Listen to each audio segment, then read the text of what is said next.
Practicing medicine without insurance is possible. Imagine a private practice where you get to see your best patients every day, providing medical services you truly enjoy, all without the hassle of insurance. My name is Dr. T. Nguyen, and I'm a recovering specialist who was completely burned out from insurance-based medicine. I pivoted into direct care, where patients pay me directly for my medical services and have never looked back. If you're a private practice owner or planning to become one who's looking to be free of the grind of insurance and you're craving simplicity, efficiency, and connection with patients, you are in the right place. This podcast will help you map out your exit plan and uncover the mindset needed to thrive in today's economy. Welcome to the Direct Care Podcast for Specialists. I was invited to speak on how to be on social media as a doctor because someone out there thought I was good enough to guide their audience. So here goes. What comes up for me immediately when I was invited again to a different event about social media, this would be my third or fourth talk, but what comes up for me immediately is that I feel like I'm not the content expert, but I did build my practice with it, so I'll share with you what I've got. The truth is, I don't think I've created any viral post, and there's toxicity to that belief, where social media makes us feel like anything we do is not good enough. So imagine this, having 5 people come up to you today who said the stuff that you produced out there helped a loved one get the medical care that they needed. Now, would you feel that those 5 people is simply not good enough because you are aiming to reach 1 million people? You see how crazy this can get when you let it get to your head in that way? And social media has the ability to spread like wildfire as far as how many people can see your post. And with that comes a little bit of competition amongst each other, where you're seeing somebody who has been at it for a long time garner 1 million views. And then suddenly we feel not good enough. And I want to just make it really clear that anytime you can influence even one person to do the right thing to get the medical care that they needed, it matters to that one person. So don't be tempted to chase this big viral number and feel like all the work you've done was not good enough. That's simply not true. And you can see on my account, I'm mostly on Instagram and a little bit on TikTok. And I don't have millions and millions of views. I just have enough. And if I can help you have enough in your practice, then this podcast would have been worth it to produce for me. So the goal of social media is to bring awareness to people who need you.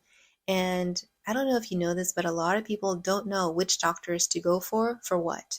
They rely on their general practitioner to do those referrals.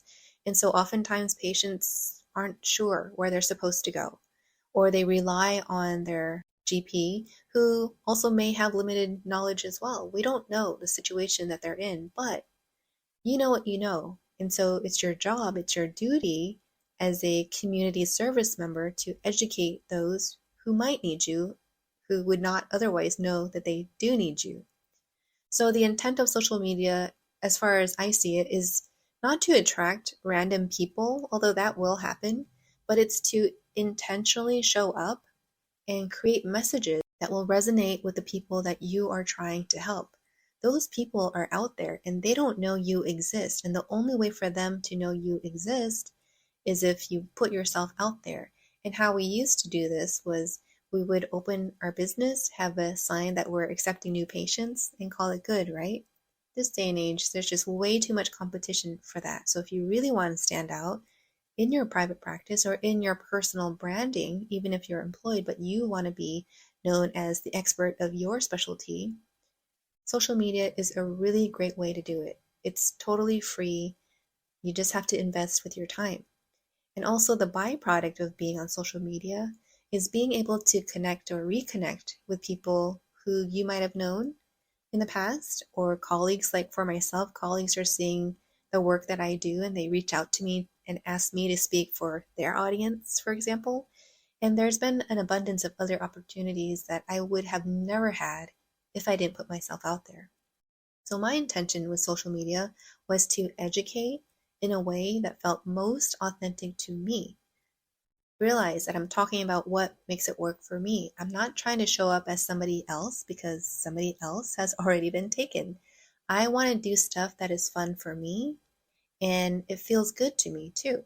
So I'm not dancing. I'm not being cute in my videos. I'm not wearing anything revealing. And I'm okay with that. My intention is my own. It's to educate and to make sure people understand the value that podiatrists have and help them connect with the doctors that they might need. So when I find a creator that I really like, I might follow them, pick up some stuff that they're doing, adopt it for myself, and I myself am constantly evolving too in the way that I show up. And I've had doctors who knew me from like 10 years ago, and they've seen like the beginning stages of me being in public or out there in front of a screen or on a video, and they're like, you have changed so much. You have definitely improved the way that you speak, the cadence that you speak at, all the things. And I find that to be such a huge compliment because it took me time and a lot of practice to finally feel good about how I show up and how I speak. And so I was only able to get here by starting. So starting with what I had, which was my voice, and what I knew, which was my medical education. And over time, I got better and better and better. I was able to understand how patients received information, how when I spoke medical talk, it really lost a lot of people's attention because I was now speaking to patients or potential patients, not necessarily other doctors. And I think sometimes we can be stuck kind of in this silo of speaking amongst other doctors that we kind of lose touch in the way we speak to the public. So this is really great exercise to be on social media and to speak in a way where they can understand and know that we are trying to connect with them. And that's incredibly valuable to connect. So you don't have to be an expert to get started. You just have to start, which is how you eventually become an expert. Isn't it funny how we often think that we have to be so good before we start? But the reality is the work. You have to do the thing to be good. So, anyway, if you want to attract patients using social media, which is free, by the way, as of today, as of this recording, I would recommend that you read a book or listen to the book called Hook Point by Brendan Kane. There are many, many books out there. This is just one that I recently read that helps you understand how to capture people's attention in the first 3 seconds. Am I good at that? No. But it's a good starting point for you to kind of understand how it's totally different when you're on social media, when you start to produce educational content, compared to when you create slides for a conference, for instance. I remember when I was trying to create these educational slides for a YouTube video, and the engagement totally flopped because I only knew how to create slides from what I used to do, like in residency or fellowship, and I wasn't even good at creating these lectures, but we did it because that was part of the process.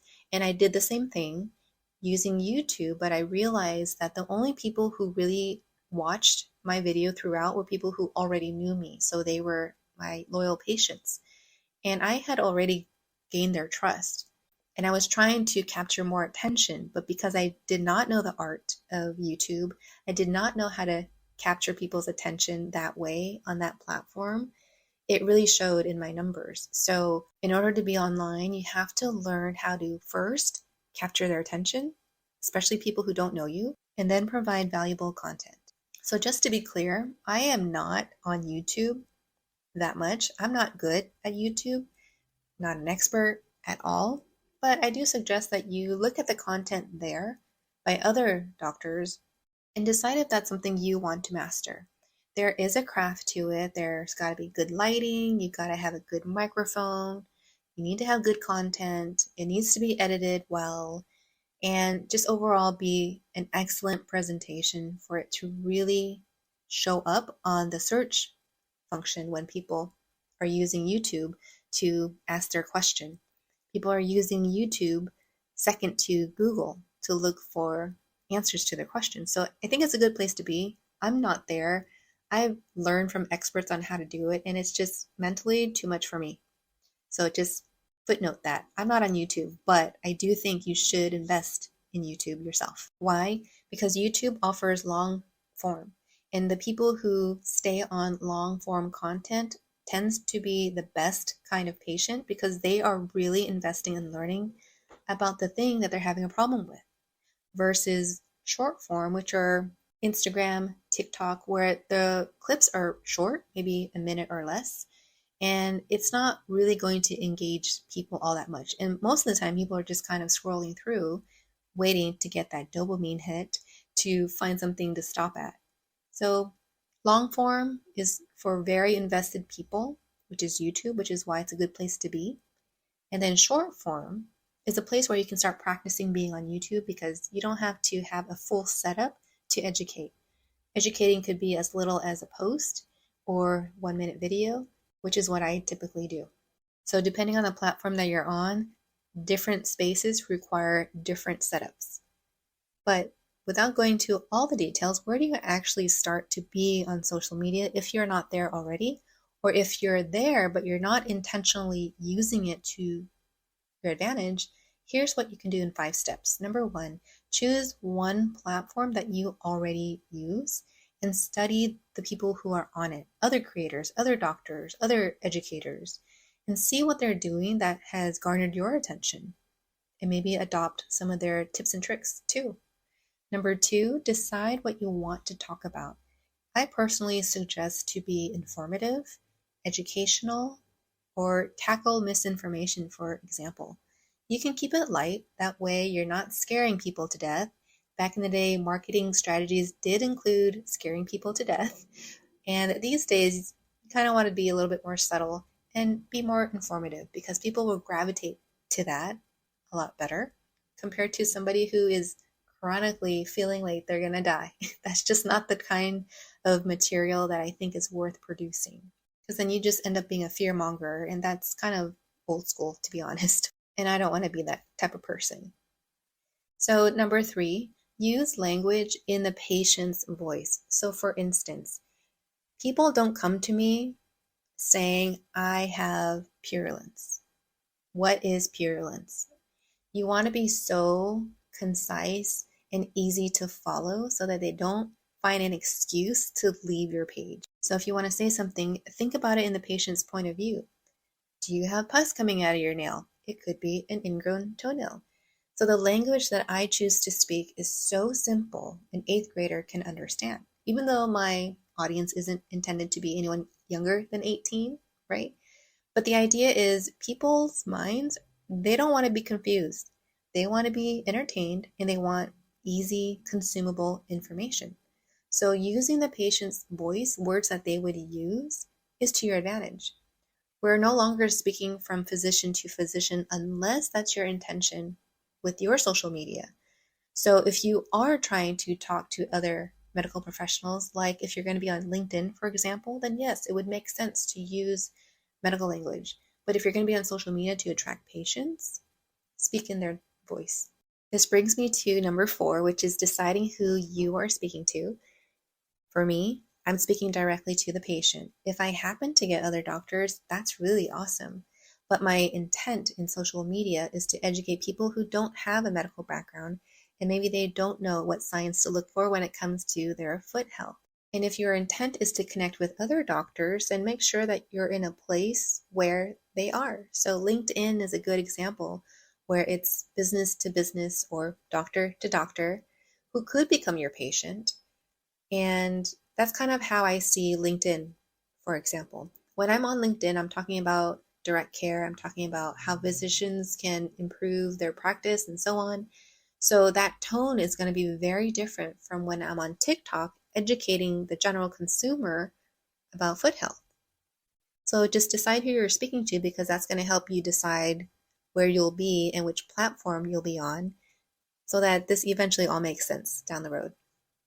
And then lastly, number 5, you can use different programs to guide the topics you want to talk about.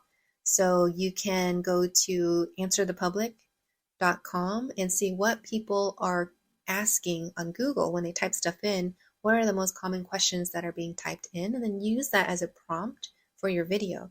There are many, many other tools out there. That's just one of them that will get you started. So I talked about things that you should be doing, and now let's talk about the few things to not do. Number one, never make fun of patients or give off the energy that you are judging them or going to make them feel unsafe to see you. I do see doctors who are making fun of interactions they might have had with the patient, maybe even talking them down. And I really despise that because patients come to us in their most vulnerable state. They don't want to share their private information. They absolutely do not want to be judged for their situation. That is why so many people resist seeing the doctor.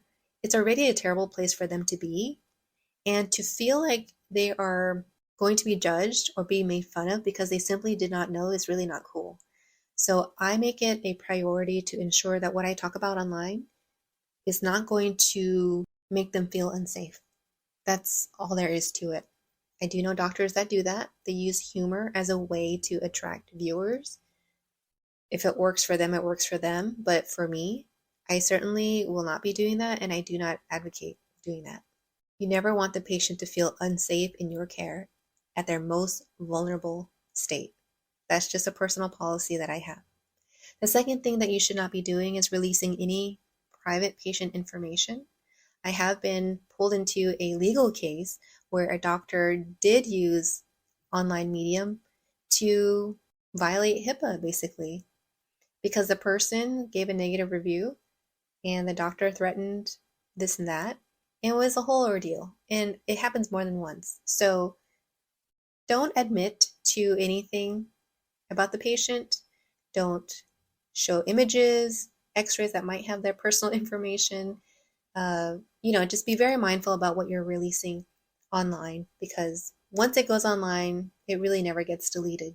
So be mindful about that. If you happen to release patient information, whether it be their face, their name, something like that, your location where you did the surgery, you absolutely need to have their consent. So make sure you get consent from the patient. You may even need to get consent from the facility you're at. I worked at a facility who had a strict policy where we could not pull out our phone and take photos with an unauthorized phone. So be mindful about where your place of work is and what restrictions they might have. But in your own personal time, totally different story. Also be mindful of the people who are within the shot. So whether they're speaking or they're like in the background, if they don't have your consent to be on social media, please do the courtesy of removing that and trying again. And then lastly, don't waste your time responding to ridiculous people, aka the trolls that exist online, who are the keyboard warriors who have all the things to say but will never say it to you in person. Don't waste your time responding to those ridiculous posts, comments, bots, whatever they are. Preserve your time for the people who actually need to hear your message. So this was the process that I did, and the more that I showed up in front of my camera, the better I got, or at least the less uncomfortable I looked, and I'm totally okay with it. I'm still not perfect. I don't try to be perfect because to be honest, when patients show up to my office, I want them to see me as how I am online too. I want there to be congruency in what I say online and what they hear in person. So for me, it's really important that I show up exactly how I am. Maybe I do some minor tweaks. Maybe I show up a little bit nicer, but I don't really go all out at all. Now, I know there's going to be some objections to doctors showing up online, and one of them is exactly that, thinking that you have to do your hair, your makeup, your nails, press your shirt. You don't have to do all of that. Look presentable, look as if you were to show up in your office, right? Professional enough, and be good with that. Other people might be saying, I'm not ready, or they're going to wait until they're ready. Honestly, you'll never be ready, and you got to be okay with that. You just got to do the work. Do the work, get used to it, show up messy. Don't make the excuse that you have to be perfect, that you have to be this or that you have to wait till you're ready. None of that is true. You just got to show up and do the work so that you can eventually get better at it. And then some doctors struggle with reading a script. And the thing is, if you read the script and it looks like you read the script, it will not attract people. it's not engaging at all. It looks boring. So don't do that. But over time, if you practice with the script, like a teleprompter, for example, and it starts to look more natural and you need it for guidance, then definitely use it. But realize that takes practice too, to not look like you're reading the teleprompter. So don't let those things hold you back. They're just minor things that can be improved on. Start with what you have, work with what you have. You don't even need a microphone. If you wanted a microphone because you want more clarity in your speech, right now what I'm using as I'm recording this podcast is a wireless microphone connected by Bluetooth, and I don't think it was more than $100. I'm trying to find the brand name and it's not showing me on this box, but you can just find anything that connects to your phone and start recording. Anything is better than no microphone, and that's kind of good enough. So realize that social media is a free marketing space with great potential if you really commit and work consistent with it. You are investing with your time, but that gives you better connection with real people compared to like a static ad. Like one of those ads you might put in a newspaper or a Google ad. You don't really get to answer questions on the spot. How cool is it for a person to ask their question and they get an answer by an expert? Now, mind you, you can't diagnose or treat online, right? We don't want to do that. We are just being very clear that we can educate and we can speak broadly about things. And if there are specific questions that come up, you can invite them into your practice to become a patient. Social media has surprised me in so many ways. One of them was that when people finally met me in person, in real life, they would say things like, I feel like I know you because I've been watching you. And that was a really good feeling because sometimes, I produce all this content and I never really get a feedback. Even on a podcast, I never really know if it's resonating with anybody. I'm literally having a monologue here, talking to myself. But when I get that feedback, it's like, oh, okay, yeah, that was totally worth it. And then I just keep doing the work because eventually it'll come right back in a positive way. And I really like that. I like those little surprises that come back around. And I've also made some really great connections because of social media. So yes, there's going to be some drawbacks. Some of them include things like feeling exposed to criticism. And that's the thing. If you can't tolerate the heat, don't be in the kitchen, whatever that phrase is, right? There's something to consider. The loudest boos will come from the cheapest seat, meaning the people who are doing less than you will always have more to say. So this is the art of focusing on what's important. What's important is that you as the expert have the knowledge to correct misinformation, and people will benefit from that. So yes, you're going to be exposed to criticism, but so what? What you have to say is so much more meaningful. The other drawbacks, it's going to be awkward. Yeah, you're not good at it now, but you will over time. And I don't even feel like I'm good or I'm great at social media, but I show up anyway. I just do the work. It's just my duty to do the thing to make sure that the right people get the right message. People feel like they're not good enough when they do this. Well, you haven't done it long enough. That's the simple truth. There are people with less doing real damage with misinformation. So do what you will with that information. For me, that inspired me enough to show up because I do know things. And it's important that people have the correct information. So that's why I show up. With all of this, you will, over time, gain the confidence and the skill to market yourself, which is essential for running your business. When doctors reach out to me and they say they want to start their business, I always ask them how comfortable they are with marketing themselves. And oftentimes they say things like, not so good, never had the practice, and so on. And so guess what? Here's your chance. This is your invitation to start today, to start now. The more you do, the more you post, the more you craft your message, the more you try different things, the better you will get eventually. And most important of all, the more you're on social media, the more you realize you don't actually have to respond to all of the criticisms and all of the distractions, and you get a thicker skin. You start to realize the value of being online and the value of staying focused. So do the work, focus on what makes it fun for you, and you will see the rewards walk through your door. All overnight success was an accumulation of consistent practice for many, many years. So just start now. You can be great later. If you decide to be on social media, please do tag me at Dr. T Podiatry, and I would love to be your number one fan. Thanks so much for listening. I'll catch you next time. Take care.